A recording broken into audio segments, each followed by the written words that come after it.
ചട്ടമ്പി പാറുവിൻ്റെ ഇന്നത്തെ വിശേഷങ്ങളും പ്രൊമോ വിശേഷങ്ങളുമാണ് ഇന്നിവിടെ നമ്മൾ കേൾക്കാൻ പോകുന്നത്. ആദ്യം തന്നെ നമ്മുടെ കാണിക്കുന്നത് വേഗം തന്നെ കരുണാകരൻ വരെയാണ്. കൈലാഷ് സാർ, താങ്കളെ അച്ഛൻ വിളിക്കുന്നുണ്ട്, എന്തൊക്കെയോ ഇമ്പോർട്ടൻറ്റ് കാര്യങ്ങൾ എടുക്കാൻ വേണ്ടിയിട്ടാണ്. താങ്കൾ ചെന്നതിന് ശേഷം മാത്രമേ അവിടെ പ്രോഗ്രാം ആരംഭിക്കുള്ളൂ എന്നൊക്കെയാണ് പറയുന്നത്. ഈ സമയത്ത് കൈലാഷ് പറയുന്നുണ്ട്, സാർ 2 മിനിറ്റ് ഞാൻ സംസാരിച്ചിട്ട് വരാം, എന്തോ അത്യാവശ്യ കാര്യമുണ്ട്, കൈയോടെ കൂട്ടി ചെല്ലാനാണ് പറയുന്നത്. അപ്പോൾ കൈലാഷ് പറയുന്നുണ്ട്, അതെ പാറു, ഞാൻ അച്ഛനെ കണ്ടതിന് ശേഷം അവിടെ വന്ന് സംസാരിക്കാമെന്ന് പറഞ്ഞിട്ട് കൈലാഷ് അച്ഛൻ്റെ അടുത്തേക്ക് പോവുകയാണ്. ഈ സമയത്ത് കരുണാകരൻ പാർവതിയെ ദഹിപ്പിക്കുന്ന രീതിയിൽ നോക്കുകയാണ്.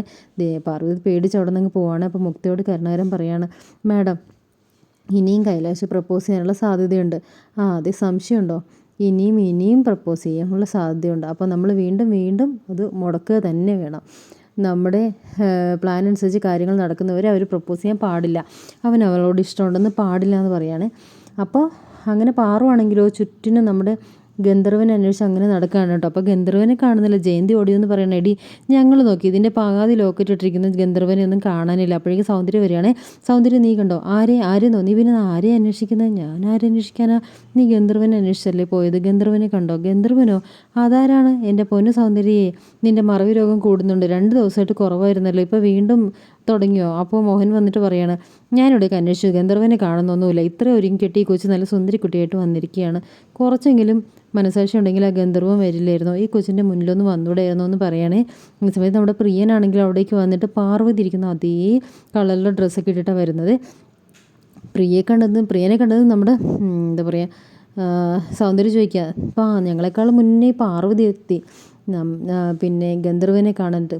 അപ്പോൾ ഗന്ധർവനെ കാണാനോ? അതെ, ഗന്ധർവൻ എന്ന പേരിൽ സഹായിക്കുന്നൊരു ചെക്കനുണ്ടല്ലോ, അവൻ്റെ ഒളിച്ച് കളിയൊക്കെ മാറ്റി ഇന്ന് പ്രത്യക്ഷപ്പെടുമെന്നാണ് പറഞ്ഞിരുന്നത്. വെറുതെ ഒന്നല്ല കേട്ടോ, ഇവളുടെ കയ്യിലൊരു ചെയിൻ കൊടുത്തിട്ടുണ്ട്, അതിൽ പാതി ലോക്കറ്റ് അവൻ്റെ കയ്യിലാണ്. ആ ലോക്കറ്റ് ആരാണോ കൊണ്ടുവരുന്നത് അതാണ് അവൻ്റെ ഗന്ധർവനെന്ന് പറഞ്ഞിരിക്കുക കേട്ടോ. അപ്പോൾ ഇതൊക്കെ മോഹൻ അവനോട് പറഞ്ഞിരിക്കും. തീരെ പറഞ്ഞു ഇഷ്ടപ്പെടുന്നില്ല കേട്ടോ. മുഖത്തൊക്കെ ആകെ ഒരു വൈക്ലഭ്യമുണ്ട് കേട്ടോ. സൗന്ദര്യം അപ്പോൾ പറയാം, ഗന്ധർവൻ എന്തായാലും കണ്ടെത്തും. സൗന്ദര്യം, നിനക്ക് ഈ കാര്യം പറയുമ്പോൾ മാത്രം ഓർമ്മക്കുറവൊന്നും ഇല്ലല്ലോ, അല്ലാത്ത എല്ലാ കാര്യത്തിനും ഒക്കെ ഓർമ്മക്കുറവാണ്. അപ്പോൾ പ്രിയം പറയാണ്, എന്തായാലും ഗന്ധർവൻ വരും, രാത്രി വരെ പ്രോഗ്രാം ഉണ്ടല്ലോ, ഇതിനിടെ എവിടെയെങ്കിലും ഗന്ധർവൻ വന്നിട്ട് എൻ്റെ മുന്നിൽ നിൽക്കും. എനിക്കറിയാലോ, കാരണം ലോക്കറ്റൊക്കെ തന്നിട്ടുണ്ട്, അങ്ങനെ ഒരു കത്തെഴുതി തന്നിട്ടുണ്ടെങ്കിൽ ഉറപ്പായിട്ടും ഗന്ധർവൻ ഒളിച്ചു കളി നിർത്താൻ വേണ്ടിയിട്ടല്ലേ, ഉറപ്പായിട്ടും ഗന്ധർവൻ തൻ്റെ മുന്നിൽ പ്രത്യക്ഷപ്പെടുമെന്ന് പറയുകയാണേ. ഈ സമയത്ത് മോഹൻ പറയണം, അല്ല പ്രിയേ, നിൻ്റെ ഡ്രസ്സും അതുപോലെ പാർവതിയുടെ ഡ്രസ്സും ഒരേ കളറാണല്ലോ, ഇനി ആരെങ്കിലും തെറ്റിദ്ധരിക്കേണ്ട, നീയാണ് ഗന്ധർവൻ, നീ ഒന്ന് മാറി നിൽക്കുന്നത് നല്ലതാന്ന് പറയണം. അപ്പോഴേക്കും പാർവതി പറയാം, എന്താ മോഹനേട്ടാ പറയുന്നത്? ഞാൻ ചുമ്മാ തമാശയ്ക്ക് പറഞ്ഞാണ് പാറു, ഇങ്ങനെയുള്ള തമാശകളൊന്നും എനിക്ക് ഇഷ്ടപ്പെടില്ല, പിന്നെ മോഹനേട്ടനായതുകൊണ്ട് ഞാനൊന്നും പറയുന്നില്ല എന്ന് പറയണം. അപ്പോൾ മോഹൻ എന്തോ പോലെ ആവുകയാണ്. സോറി പാറു, ഞാൻ ഇനി അങ്ങനെ പറയില്ലെന്ന് പറയാം. അങ്ങനെ നമ്മുടെ ജയന്തി പറയണം, നിസ്സാര കാര്യം പറഞ്ഞിനി വലുതാക്കണ്ട, നമുക്ക് എല്ലാവർക്കും ഇനി പോയി ഭക്ഷണം കഴിക്കാമെന്ന് പറയാണ്. അപ്പോഴേക്കും കൈലാഷ് വരാം കേട്ടോ. കൈലാഷ് വന്നിട്ട് പറയാം, പ്രിയ താൻ വൈകിയോടോ? ഇല്ല, ഞാൻ എത്തിയിട്ട് കുറച്ച് നേരമായി. സൗന്ദര്യം, താൻ കുറച്ച് നേരമായിട്ട് ഭക്ഷണം കഴിക്കുന്ന ഏരിയയിൽ ഓടി നടക്കുന്നത് ഞാൻ കണ്ടല്ലോ, നമുക്ക് എല്ലാവർക്കും കൂടെ ഭക്ഷണം കഴിച്ചാലോ? കുറേ സമയമായില്ലേ, വാ നമുക്ക് എല്ലാവർക്കും ഫുഡ് കഴിക്കാം. പെട്ടെന്ന് സൗന്ദര്യം പെട്ടെന്ന് വെച്ച് പിടിക്കുകയാണേ. കൂട്ടത്തിലാണെങ്കിലും പാറുവിനെ തല്ലിയുമോ വെട്ടാതെ നമ്മുടെ ഗന്ധർവൻ പ്രിയ നോക്കി നിൽക്കുകയാണ് കേട്ടോ. അങ്ങനെ ഭക്ഷണം എല്ലാം കഴിച്ച് കഴിഞ്ഞ് ഇവർ വരികയാണ്. വരുന്ന സമയത്ത് സൗന്ദര്യം വന്നിട്ട് പറയണം, അല്ല ജയന്തി ചേച്ചി ഒരു കാര്യം അറിഞ്ഞോ, നമ്മൾ ഭക്ഷണം മാത്രമല്ലേ കഴിച്ചുള്ളൂ, അവിടെ ഐസ്ക്രീം ഉണ്ടായിരുന്നു, അത് നമ്മൾ കണ്ടില്ലല്ലോ, വാ ചേച്ചി നമുക്ക് ഐസ്ക്രീം കഴിക്കാമെന്ന് പറയുകയാണെങ്കിൽ അപ്പോഴേക്കും ജയന്തി പറയാം, ഇനി എൻ്റെ വയറ്റിലേക്ക് ഒന്നും കയറില്ല, അത്രമാത്രം ഫുഡ് കഴിച്ചു, വാ പാറു നമുക്ക് പോവാം. അയ്യോ, കൈലാഷ് സാറ് നിർബന്ധിച്ചിട്ട് ഞാൻ ഇതുവരെ കാണാത്ത പല ഭക്ഷണങ്ങളും കഴിച്ചു, ഇനി എനിക്ക് വേണ്ടെന്ന് പറയണേ. ഇങ്ങനെ കൈലാഷ് അവരുടെ അടുത്തേക്ക് വരികയാണ്. പ്രിയനെ കാണുമ്പോഴേക്കും ചതുർത്ഥി കണ്ടമാതിരി നമ്മുടെ പാർവതി മുന്നോട്ടേക്ക് മാറി നിൽക്കുകയാണ്. അപ്പോൾ ഇവരിങ്ങനെ സംസാരിച്ചുകൊണ്ട് നിൽക്കുന്നതിനിടയ്ക്ക് അരവിന്ദ് ആണെങ്കിൽ പാർവതി കൊല്ലാനായിട്ട് വന്ന കില്ലറുണ്ടല്ലോ, അയാളുടെ അടുത്ത് നിൽക്കുകയാണ്. എന്നിട്ട് മായോട് പറയണം, ദേ ആ പച്ച സാരി എടുത്തവളെ കണ്ടോ, അതാണ് പാർവതി, എൻ്റെ ബുക്കിലെ ആദ്യത്തെ പേര് അവളാണ്, അവളെങ്ങ് തീർത്തേക്കെന്ന് പറയുകയാണെങ്കിൽ അപ്പോഴേക്കും മായ പറയും, ഹോയ് ഇവളാണല്ലേ ആ തൂപ്പുകാരി, നിൻ്റെ സാമ്രാജ്യം തകർക്കാൻ വേണ്ടിയിട്ട് ആദ്യം അടിത്തറ പാകിയവൾ, ഇവളെ കണ്ടിട്ട് തൂപ്പുകാരിയായിട്ടൊന്നും തോന്നില്ലല്ലോ, അതാരുടെയെങ്കിലും സാരി കടം മേടിച്ചതായിരിക്കും, ഇവളാണ് തൂപ്പുകാരി, ഇവൾ കാരണമാണ് ഞങ്ങളുടെ ബിസിനസ്സൊക്കെ ഒരു തരത്തിൽ ഡൗൺ ആയത്, അതുകൊണ്ട് ഇവളെ ഫസ്റ്റ് തീർക്കണം. പിന്നെ അതേ അപ്പുറത്തേക്കുന്നവരെ കണ്ടോ, ആ കോട്ടിട്ട് നിൽക്കുന്നത്, അതാണ് കൈലാഷ്, അതാണ് നമ്മുടെ MD, നിൻ്റെ കൂട്ടുകാരനായിരുന്നില്ലേ, ബെസ്റ്റ് ഫ്രണ്ട് ആയിരുന്നില്ലേ, ബെസ്റ്റ് ഫ്രണ്ടൊക്കെ ആയിരുന്നു, പക്ഷേ അവൻ എൻ്റെ ബിസിനസ്സിൽ കയറി എന്ന് കൈ കടത്തിയോ, അതോടെ ആ ബെസ്റ്റ് ഫ്രണ്ട് എന്ന ക്യാപ്ഷനിൽ നിന്ന് അവനെ ഞാൻ അങ്ങ് മാറ്റി, ഇപ്പോൾ നമ്പർ 2 അവന് ഞാൻ കൊടുത്തിരിക്കുന്നത്, ഫസ്റ്റ് നീ അവളെ ഒന്ന് തീർക്കാമെന്ന് പറയുകയാണേ. അത് പിന്നെ 2 പേരും നിൻ്റെ ശത്രു പട്ടികയിലുണ്ടെങ്കിൽ 2 പേരും ഒരുപോലെ തീർക്കുന്നതായിരിക്കും നല്ലത്, അല്ലെങ്കിൽ പിന്നെ സഹതാപത്തിൻ്റെ പേരിലാണെങ്കിൽ നീ അത് വിട്ട് കളഞ്ഞാൽ നിനക്കത് പിന്നെ ബുദ്ധിമുട്ടാകും, ആദ്യം അവളെ തീർത്ത് അവനെ കൈയോടുകൂടി പിടിച്ചിട്ട് വന്ന് പറയുകയാണേ.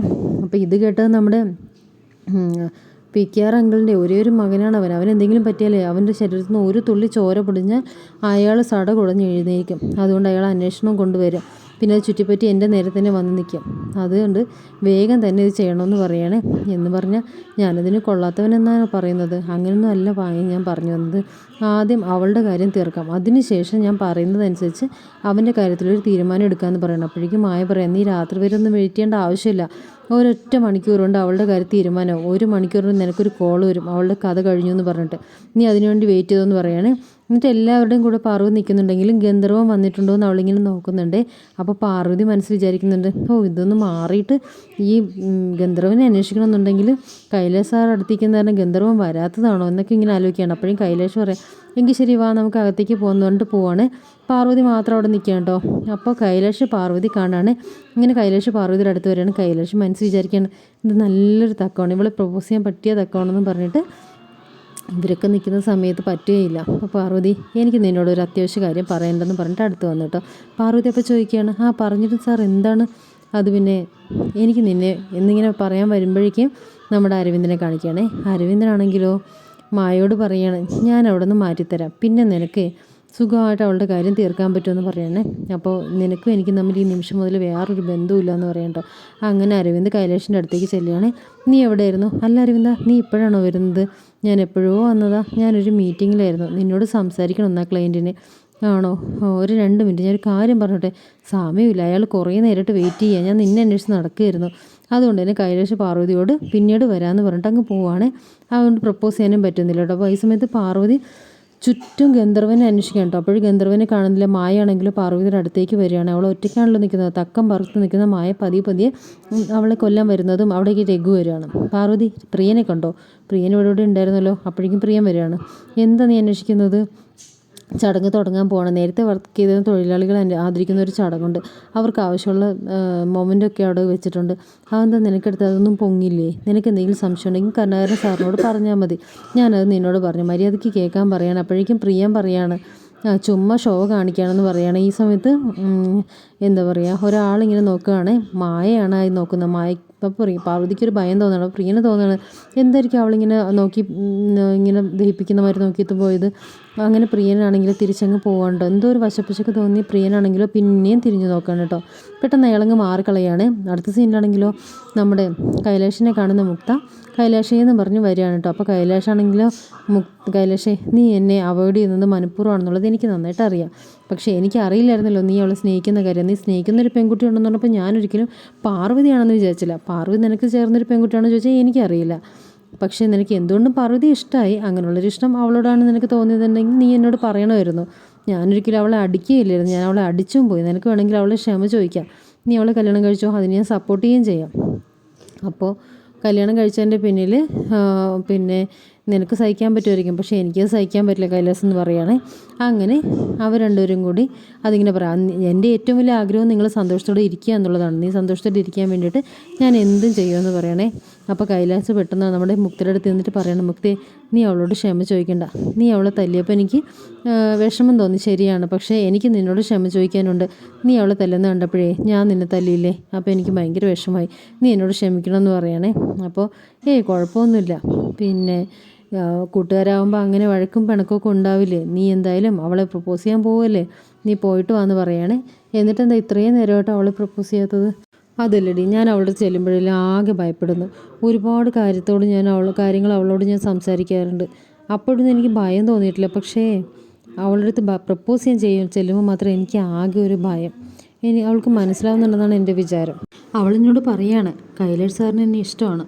അത് കൈലാഷ് സാർ തുറന്ന് പറഞ്ഞു കഴിഞ്ഞാൽ എനിക്കൊരു ധൈര്യം കിട്ടിയാണ്. ഇപ്പോൾ എനിക്ക് ഒരു ധൈര്യവും ഇല്ലയെന്ന് പറയണേ. അപ്പോൾ മുത്ത് പറയാണ്, എന്തായാലും ഇന്ന് പ്രപ്പോസ് ചെയ്തേ മതിയാവുള്ളൂ. ഉറപ്പായിട്ടും പ്രപ്പോസ് ചെയ്യും എന്ന് പറഞ്ഞിട്ട് അവൾക്ക് വേണ്ടിയിട്ട് ഞാൻ ഒരു റിങ് വരെ മേടിച്ചിട്ടുണ്ടെന്ന് പറഞ്ഞു. ഇത് കണ്ട് മുക്തയ്ക്ക് അങ്ങ് ദേഷ്യം വരണേ. എൻ്റെ ശത്രുവിൻ്റെ അടുത്ത് റിങ് മേടിക്കുന്നോ എന്ന് പറഞ്ഞിട്ട്.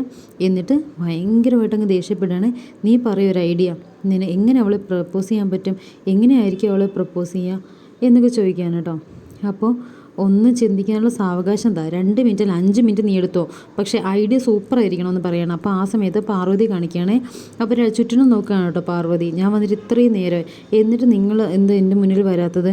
എൻ്റെ അടുത്ത് വന്ന് സംസാരിച്ചില്ലല്ലോ, ഇതെന്താണ്, എന്നെ പറ്റിക്കുകയാണോ എന്നൊക്കെ ഇങ്ങനെ ചിന്തിക്കുകയാണ്.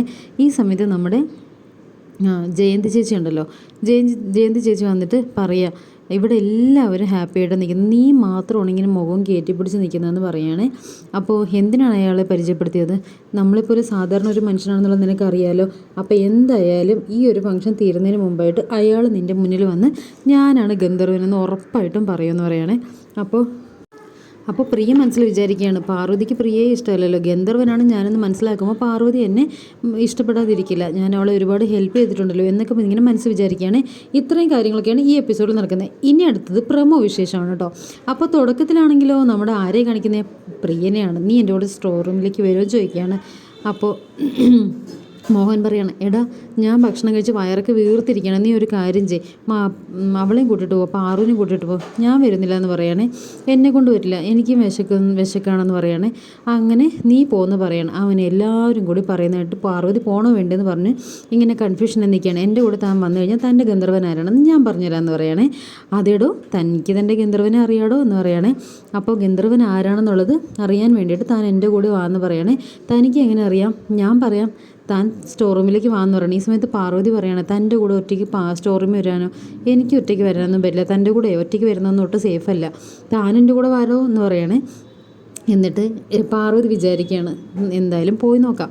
അങ്ങനെ പാർവതി നമ്മുടെ പ്രിയൻ്റെ കൂടെ പോവുകയാണ്. എന്നിട്ട് പുറത്ത് നിന്ന് എങ്ങനെ ശരിയാവും, താൻ അകത്തേക്ക് വാ എന്ന് പറയാം കേട്ടോ. അപ്പോൾ പാർവതി പറയും, ഹേയ് തൻ്റെ കൂടെ അകത്തേക്ക് വരാനൊന്നും പറ്റില്ല, ഞാനേ താൻ ഇവിടെ നിന്ന് ട്രോഫി എടുത്ത് എന്നിട്ട് ഞാൻ ബാക്കി കാര്യം പറയാമെന്ന് പറയാം. അങ്ങനെ പാർവതി അകത്തേക്ക് വരികയാണേ. അപ്പോൾ ഇതെല്ലാം ശ്രദ്ധിച്ചുകൊണ്ട് നമ്മുടെ കില്ലർ അവിടെ നിൽക്കുന്നുണ്ട്. കില്ലറാണെങ്കിൽ പോയിട്ട് മെയിൻ സ്വിച്ച് ഓഫ് ചെയ്യണേ.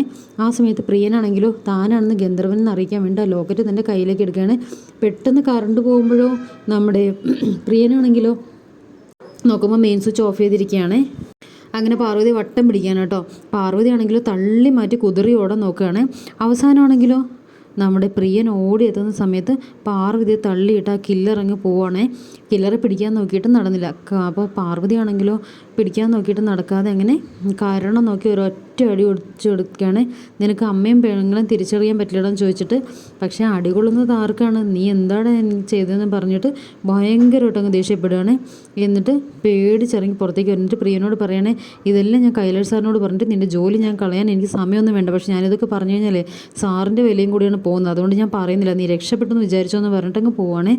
അപ്പോൾ പാർവതി ചുറ്റിപ്പറ്റി ഇങ്ങനെ ഒരു കാര്യം നടക്കുന്നുണ്ടെന്നുള്ളത് പാർവതിക്ക് അറിയില്ലായിരുന്നു. എന്നിട്ട് പാർവതി ഇങ്ങനെ പെറുപുറത്തോണ്ട് നടക്കുക. നീ എന്താണ് ഈ പെറുപുറത്തോണ്ട് വരുന്നതെന്ന് ചോദിക്കുന്നത്. ചേച്ചിയോട് ഞാൻ എത്ര തവണ പറഞ്ഞു ഞാൻ അയാളോട് പോകില്ല, എന്തിനാ അയാളോട് നിർബന്ധിച്ച് വിട്ടത്, അയാൾ നമ്മൾ കരുതുന്ന പോയൊന്നുമില്ല, പ്രിയൻ്റെ കാര്യം ഞാൻ ഈ പറയുന്നത്, അങ്ങനെയൊന്നും പറയില്ല, അയാൾ അങ്ങനെയൊന്നും അല്ല.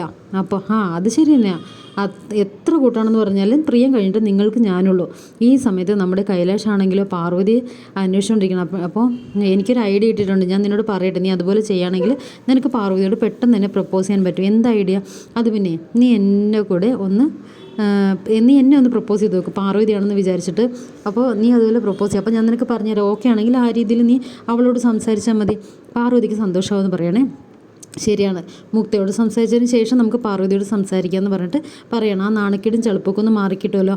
അങ്ങനെ പ്രിയൻ മുട്ടുകുത്തി നിന്നിട്ട് കയ്യിൽ വെച്ചിരിക്കുന്ന റിങ് ഈ നമ്മുടെ പാർവതിയാണെന്ന് വിചാരിച്ചിട്ട് ദേവുവിനെ പ്രപ്പോസ് ചെയ്യണേ. എന്നിട്ട് പാർവതി, ഞാൻ നിന്നെ ആദ്യമായിട്ട് കണ്ട ദിവസം മുതൽ എനിക്ക് നിന്നെ ഭയങ്കര ഇഷ്ടമായി, പിന്നെ ഞാൻ എങ്ങനെ കാണും എങ്ങനെ സംസാരിക്കും എന്നുള്ള വിഷമം മാത്രമായിരുന്നു, ഞാൻ ഒരുപാട് ആഗ്രഹിച്ചിട്ടുണ്ട് നിന്നെ ഒന്ന് കാണാനായിട്ട്. ആ സമയത്താണ് നമ്മുടെ ഷോറൂമിൽ നീ ജോയിൻ ചെയ്തത്, എനിക്ക് സന്തോഷം പറഞ്ഞറിയിക്കാൻ പറ്റിയില്ല. അന്ന് മുതൽ ഇന്ന് വരെ ഞാൻ നിന്നോട് തുറന്ന് പറയാൻ ആഗ്രഹിക്കുന്ന ഒന്നാണ്, പറ്റിയ സിറ്റുവേഷനൊന്നും വന്നില്ല, പല സാഹചര്യങ്ങളും നോക്കിയേ, പക്ഷേ ആ സമയത്തൊന്നും നിന്നോട് പറയാൻ എനിക്കൊരു അവസരം കിട്ടിയില്ല, നീ എന്നെ വിവാഹം കഴിക്കാൻ തയ്യാറാണെന്ന് ചോദിക്കുകയാണേ. അപ്പോൾ ഈ സമയത്ത് നമ്മുടെ എല്ലാം മറന്ന് കൈലാഷ് ഞാനും നിന്നെ സ്നേഹിക്കുകയാണെന്ന് മുക്ത പെട്ടെന്നിങ്ങനെ പറഞ്ഞു പോവാണേ. അയ്യോ, ഞാൻ നിന്നോട് പാറു പറയാൻ പോകുന്ന കാര്യം പറയാൻ പോയതാണ്, ഞാൻ പേടിച്ചു പോയി എന്ന് പറയണേ. ധൈര്യമായിട്ട് പ്രപ്പോസ് ചെയ്യുക കൈലാഷ്, അവൾക്ക് നിന്നോട് നോ പറയാൻ പറ്റില്ലടാ എന്ന് പറയണേ. എന്നിട്ട് കൈലാഷ് ആ മോതിരമായിട്ട് അങ്ങ് പോവാണ്. ഈ സമയത്ത് കരുണാകരൻ മുക്തിയുടെ അടുത്ത് വന്നിട്ട് ചോദിക്കുകയാണ്, അല്ല ഇന്ന് പ്രപ്പോസ് ചെയ്യുന്നോ തോന്നുന്നത്, പ്രപ്പോസ് ചെയ്യും, അതുകൊണ്ട് അവൻ ഇന്ന് മോതിരമായിട്ട് നടക്കുന്നതെന്ന് പറയണേ.